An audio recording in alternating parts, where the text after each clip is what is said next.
भाई जो गुरु वचन पे डट गए, कट गए प्राण 84 के।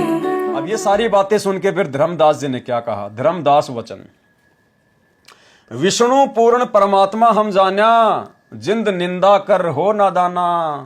धर्मदास जी बोले विष्णु भगवान पूर्ण परमात्मा है, हमने अच्छी तरीके से जान रखा है। और हे जिंदा, तुम फालतू में नादानी में निंदा मत करो हमारे भगवानों की। जिंद निंदा कर हो नादाना, पाप शीस तो लागे भारी, तेरे सिर पर भारी पाप लगेगा। देवी देवतन को दे तो हो गारी, देवी देवताओं को भला बुरा कहते हो, गाली देते हो, उनको छोटा बताते हो। जिंदा कबीर जी वचन, जे ये निंदा है भाई, ये तो तोर गीता बतलाई। हे वैष्णव साधु जी, अगर आप इसको निंदा बता रहे हो तो ये निंदा तो खुद आपकी गीता जी कह रही है, मैं नहीं कह रहा। गीता लिखा तुम मानो साचा। कबीर परमात्मा बोले एक तरफ तो तुम गीता जी में लिखे ज्ञान को साचा मान रहे हो, अमर विष्णु है कहां लिख रखा? अब इस गीता में कहां लिख रखा है कि विष्णु भगवान अजरो अमर है, अविनाशी है? कहां लिखा हुआ है? तुम पत्थर को राम बताओ, लड्डवन का भोग लगाओ। तुम इन पत्थरों को भगवान बता रहे हो और इनको लड्डुओं का भोग लगा रहे हो। कबहू लड्डू खाया पत्थर देवा, या काजू किशमिश पिस्ता मेवा?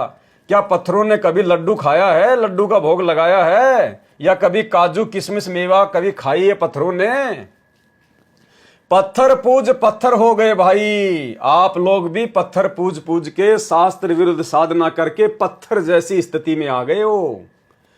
आंखें देख भी मानत नहीं, गीता जी को आंखों से पढ़ रहे हो, देख रहे हो, और फिर भी मानने को तैयार नहीं।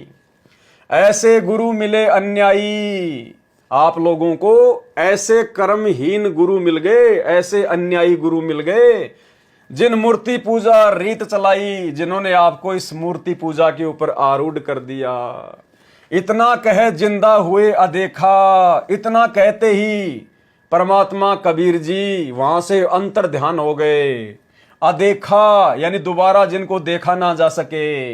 इतना कहे जिंद हुए अदेखा, धर्मदास मन किया विवेका। अब धर्मदास जी मन ही मन में सोचने लगे, विचार करने लगे कि भाई बातें तो सारी सही बता रहा था और बिल्कुल गीता जी में भी ऐसा ही लिखा हुआ है, और अचानक से परमात्मा जो जिंदा महात्मा रूप में बातें कर रहे थे वो अंतर ध्यान हो गए। तो धर्मदास जी सोचने पर मजबूर हो गए। धर्मदास वचन, अब धर्मदास जी क्या सोचने लगे, क्या विचार करने लगे? ये क्या चेटक बीत्या भगवन, ये क्या चेटक हो गया, अचानक से क्या चमत्कार हो गया, ये क्या जंत्र मंत्र हो गया, ये क्या चेटक बीत्या भगवन, कैसे मिटे आवागमन? अब आवागमन कैसे मिटेगा, मेरा जन्म मरण का रोग कैसे मिटेगा? गीता फिर देखने लग गया, वही वृतांत आगे आ गया। धर्मदास जी ने तुरंत गीता जी को खोला तो परमात्मा के आशीर्वाद से वही श्लोक, वही बातें फिर से सामने आ गई। एक एक श्लोक पढ़े और रोवे, सिर चकरावे जागे न सोवे। धर्मदास जी का दिन का चैन, रातों की नींद हराम हो गई। एक एक श्लोक को पढ़ रहा है और आंखों से आंसू निकल रहे हैं कि भाई वो जिंदा महात्मा जो बातें बता रहे थे बिल्कुल 100 टके की बातें थी। रात पड़ी तब न आरती की न्या। धर्मदास जी का वो पहले वाली भक्ति साधना आरती करने का मन ही नहीं किया। झूठी भक्ति में मन दीना, जबरदस्ती जैसा भी उन्होंने उस भक्ति को किया, लेकिन उनकी इच्छा नहीं थी। ना मारा ना जीवित छोड़ा। धर्मदास जी कह रहे हैं कि उस जिंदा महात्मा ने तो मुझे इस स्थिति में लाके छोड़ दिया, ना मारा ना जीवित छोड़ा। अध पका बना जस फोड़ा, जैसे फोड़ा हो जाता है, ना पकता है ना वो कच्चा रहता है, यानी ना उसका इलाज किया जा सकता है और उसमें दर्द भी हो, पीड़ा भी हो। तो उस अध पके फोड़े की तरह धर्मदास जी की स्थिति हो गई। ये साधु जे फिर मिल जावे। धर्मदास जी सोच रहे हैं यदि वो जिंदा महात्मा मुझे एक बार फिर से मिल जाए, सब मानूं जो कछु बतावे। वो जो कुछ भी कहेगा उसकी सारी बातें मानूंगा। भूल के विवाद करूं नहीं कोई, अब की बार मैं कोई वाद विवाद नहीं करूंगा, कोई सवाल जवाब नहीं करूंगा। आधीनी से सब जानू सोई, वो जो मुझे बताएंगे मैं सारी बातें उनकी स्वीकार करूंगा, बस एक बार मुझे वो जिंदा बाबा मिल जाए। उठ सवेरे भोजन लग्या बनाने, लकड़ी चूल्हा बीच जलाने। जब लकड़ी जलकर छोटी होई, पाछलो भाग में देखा अनर्थ जोई। लकड़ी का जो पिछला भाग था, क्योंकि सुबह सुबह उठ के अंधेरे में खाना बना रहा था, जब बाद में थोड़ा सा अंधेरा छटा, रोशनी हुई, और जब लकड़ी का पीछे वाला भाग देखा तो उसमें से लाखों चींटियां बाहर निकल रही थी मुंह में अंडे ले लेके। चटक चटक कर चींटी मरी है, अंडन सहित अगन में जरी है। धर्मदास ने देखा चटक चटक कर चींटियां मर रही हैं और अंडों सहित उस आग में जल के मर रही हैं, जल रही हैं। तुरंत आग बुझाई धर्मदासा, पाप देख भये उदासा। क्योंकि धार्मिक आत्मा थी, अच्छी आत्मा थी, परमात्मा चाहने वाली आत्मा थी, इसलिए उस पाप को देखकर धर्मदास जी उदास हो गए। ना अन्न खाऊं न पानी पीऊं, इतना पाप कर कैसे जीऊं। कराऊं भोजन संत कोई पावे, अपना पाप उतर सब जावे। कि ये भोजन आज मैं नहीं खाऊंगा, अगर कोई साधु संत महात्मा मिल जाएगा तो ये भोजन मैं उसको खिलाऊंगा, ताकि ये पाप जो चींटियां मर गई हैं मेरे सिर से उतर जाए। लेकर थार चले धर्मनि नागर, वृक्ष तले बैठे सुख सागर। अब धर्मदास जी उस भोजन को थाली में डालकर किसी साधु संत महात्मा को खिलाने के लिए चले, तो देखा वहीं पर पेड़ के नीचे वो सुख के सागर, वो कबीर परमात्मा सतगुरु रामपाल जी भगवान वहां पर एक साधु रूप में आकर बैठे हुए हैं। साधु भेष कोई और बनाया, यानी परमात्मा ने एक अन्य भेष बना लिया साधु महात्मा का। धर्मदास जी को जो पहले दिन मिले थे जिंदा महात्मा के रूप में, वो रूप नहीं बनाया, दूसरे साधु संत के रूप में आकर वहां बैठ गए। साधु भेष कोई और बनाया, धर्मदास साधु नेड़े आया। नेड़े यानी नजदीक आना, धर्मदास जी साधु के नजदीक आए। रूप और पहचान न पाया, थाल रखकर अर्ज लगाया। अब धर्मदास जी पहचान नहीं पाए और थाली सामने रखकर उनसे भोजन करने की अर्ज करी, प्रार्थना करी। भोजन करो संत भोग लगाओ, मेरी इच्छा पूर्ण कराओ। संत कहे आओ धर्मदासा, भूख लगी है मोए खासा। अब परमात्मा जो संत रूप में थे उन्होंने डायरेक्ट धर्मदास जी का नाम लेकर कहा, संत कहे आओ धर्मदासा, भूख लगी है मोए खासा। मुझे बहुत ज्यादा भूख लगी है। जल का छींटा भोजन पे मारा, चींटी जीवित हुई थाली कारा।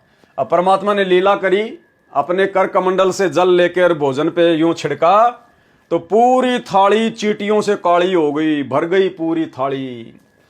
तब ही रूप बनाया वाही, उसी समय परमात्मा ने वही जिंदा महात्मा का रूप बना लिया। धर्मदास देखत लज्जाई, और धर्मदास का सिर लज्जा के मारे नीचे झुक गया। क्योंकि पहले दिन धर्मदास जी कह रहे थे कि हम कोई जीव हिंसा नहीं करते, हम कोई पाप नहीं करते, क्योंकि परमात्मा जिंदा महात्मा के रूप में थे, मुसलमान की तरह दिख रहे थे। तो धर्मदास जी ने देखा कि मुसलमान तो जीव हत्या करते हैं, मांस खाते हैं। तो धर्मदास जी बढ़ चढ़ के बातें कर रहे थे कि हम कोई जीव हत्या नहीं करते। अब उस दिन उसकी गर्दन नीचे झुक गई कि देख तूने कितनी चींटियां मार के फिर ये भोजन बनाया है और तू कहता हम जीव हत्या नहीं करते। तब ही रूप बनाया वाही, धर्मदास देखत लज्जाई। कहे जिंदा तुम महा अपराधी, मारे चींटी भोजन में रांधी। जिंदा महात्मा रूप में कबीर परमात्मा ने कहा कि भाई तू तो बड़ा अपराधी है, मारे चींटी भोजन में रांधी। तूने चींटियां मार मार कर तूने भोजन पकाया है। चरण पकड़ धर्म नहीं रोया, भूल में जीवन जिंदा में खोया। जो तुम कहो मैं मानो सभी, वाद विवाद अब नहीं करही। और कछु ज्ञान अगम सुनाओ, हे परमात्मा मुझे और आगे का ज्ञान सुनाओ। कहाँ वह संत वाका भेद बताओ। आप जिस संत की बात कर रहे थे ना, वो संत कहाँ मिलेगा, कैसे मिलेगा, मुझे उसके बारे में और बताओ।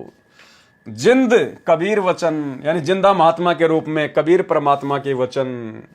हे वैष्णव तुम पिंड भरो और श्राद्ध कराओ। परमात्मा ने फिर वही गीता जी का ज्ञान छेड़ दिया कि हे वैष्णव साधु धर्मदास जी तुम पिंड भरते हो और श्राद्ध निकालते हो, गीता पाठ सदा चितलाओ और गीता जी को हमेशा ध्यान से पढ़ते हो।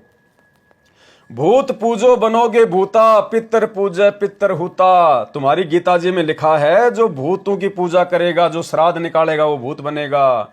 जो पितरों की पूजा करेगा वो पितर बनेगा, वो पितरलोक में जाएगा। देव पूज देवलोक जाओ, और देवताओं की पूजा करके देवताओं के लोक में जाओगे, वहां पे उनकी नौकरी करोगे, नौकर बनोगे, वहां के कोई गण बनोगे। मम पूजा से मोकू पाओ। और गीता जी में आप ही पढ़ रहे थे कि गीता बोलने वाला भगवान कह रहा है कि मेरी पूजा करोगे तो मुझे प्राप्त हो जाओगे। ये गीता में काल बतावे, जाकू तुम आपन इष्ट बतावे। ये धर्मदास जी गीता जी में ये काल कह रहा है कि भूत पूजोगे भूत बनोगे, पितर पूजोगे पितर बनोगे, देव पूजोगे देवताओं के लोक में जाओगे, और मेरी पूजा करोगे तो मुझे पाओगे। ये गीता में काल बतावे, जाकू तुम अपना इष्ट बतावे। ये तुम्हारा गीता ज्ञानदाता कह रहा है, जिसको तुम अपना इष्ट कह रहे थे अपना भगवान बताते हो। गीता अध्याय 9 श्लोक नंबर 25 का सारांश। इष्ट कह करे नहीं जैसे, जैसा तुम्हारा इष्ट कह रहा है वैसा तुम कर ही नहीं रहे। सेठ जी मुक्ति पाओ कैसे? फिर आप जी गीता पढ़ के कैसे जन्म मरण से मुक्ति पाओगे? जो गुरु बचन पे डट गे, कट गे फंद 84 के, कट गे फंद 84 के, कट गे फंद 84 के।